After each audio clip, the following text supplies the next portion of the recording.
अब हम बातें करेंगे स्वर वर्ण के बारे में कि स्वर वर्ण कितने प्रकार के होते हैं। ठीक है, अभी हम प्रकार कौन वर्ण कितने प्रकार के होते हैं इस पर बात करेंगे। तो व्याकरण के बारे में हम पहले बता चुके हैं, अब बताएंगे कि स्वर वर्ण, ठीक है, स्वर वर्ण कितने प्रकार के होते हैं इसके बारे में बात करो। यहाँ ध्यान दो, स्वर वर्ण दो प्रकार के होते हैं। कौन कौन? स्वर वर्ण दो प्रकार के होते हैं। स्वर वर्ण दो प्रकार के होते हैं, ठीक है। मूल स्वर और दूसरा है संयुक्त स्वर।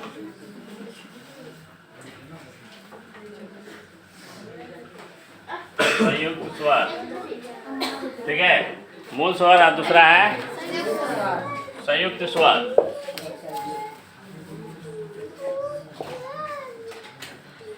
मूल स्वर और संयुक्त स्वर हो गया।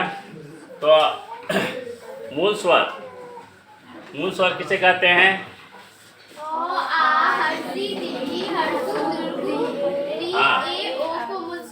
बस, तो मूल स्वर में आता है अ,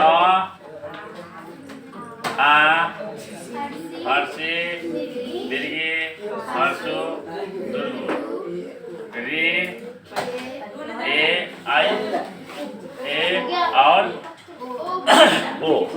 इतना चीज आता है ह्रस्व स्वर में, यानी मूल स्वर में। यहाँ ध्यान दो, मूल स्वर में अ, आ, हर्षी, दीर्घी, हर्षु, दुर्गु, री, ए, ओ, इतना चीज आता है मूल स्वर में, ठीक है। और संयुक्त स्वर में जो आता है उस पर बातें करेंगे। संयुक्त स्वर में जो आता है, ठीक है, तो संयुक्त स्वर में क्या क्या आता है? आई और औ। एक दो ही चीज आता है संयुक्त स्वर में, आई और औ। ये दो चीज ही आता है संयुक्त स्वर में। औ, सॉरी, संयुक्त स्वर में दो ही चीज आता है, औ, ठीक है। आई और औ, यानी मूल स्वर में अ, आ, हर्षी, दीर्घी, हर्षु, दुर्गु, ए और ओ। और संयुक्त स्वर में आता है आई और औ, ठीक है, आई और औ। ध्यान दो यहाँ। उसके बाद बातें करेंगे। तो ये समझ गए कि अब जो हमको बोलना होगा इसका परिभाषा।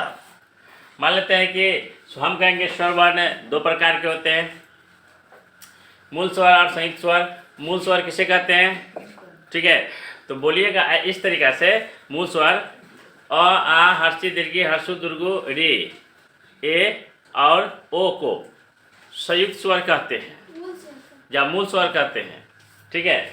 उसको क्या कहते हैं? मूल स्वर कहते हैं। और संयुक्त स्वर किसे कहते हैं? तो आई और औ को संयुक्त स्वर कहते हैं। तो इसका परिभाषा इस तरीक़ा से तैयार कीजिएगा, ठीक है। अब इसमें बातें करेंगे कि ये मूल स्वर भी, इसका भी प्रकार है, मूल स्वर का भी भेद है। जो ह्रस्व और दीर्घ जो आता है, ह्रस्व और दीर्घ जो आता है, मूल स्वर का भी भेद है। ये तो समझ गए। मान लेते हैं कि ये मूल स्वर के कितने भेद होते हैं? तो मूल स्वर के दो भेद होते हैं। कौन कौन? तो ह्रस्व और दूसरा का है दीर्घ। ह्रस्व स्वर और दीर्घ स्वर, ठीक है। तो ह्रस्व दीर्घ, ह्रस्व किसे कहते हैं? तो ह्रस्व में क्या सब आता है? ह्रस्व में देखिएगा जो हर्षिकार से रिलेटिव चीज रहेगा वही चीज आएगा, ह्रस्व उसी को कहते हैं। और दीर्घ में मतलब जो दीर्घिकार से रिलेटिव रहेगा वही चीज आएगा। तो ह्रस्व में जैसे अ आया, आ नहीं आएगा। हर्षी आया, दीर्घ नहीं आएगा क्योंकि दीर्घ में चला जाएगा। हर्षु आया, हर्षु आएगा। दीर्घ मतलब हर्षु के बाद दुर्गु बोलते हैं, वो चीज़ नहीं आएगा, ठीक है। हर्षु के बाद दुर्गु, ए के बाद, इसके बाद जो होता है एक री भी होता है, जो री आता है, ठीक है, री आता है। ये इसको बोलते हैं ह्रस्व स्वर। दीर्घ स्वर में क्या क्या आता है? तो दीर्घ स्वर में आ आता है, फिर दीर्घी आता है, दुर्गु आता है, ठीक है। ए आई ओ आओ। ए आई ओ और आओ ये सब दीर्घ स्वर में आ जाता है।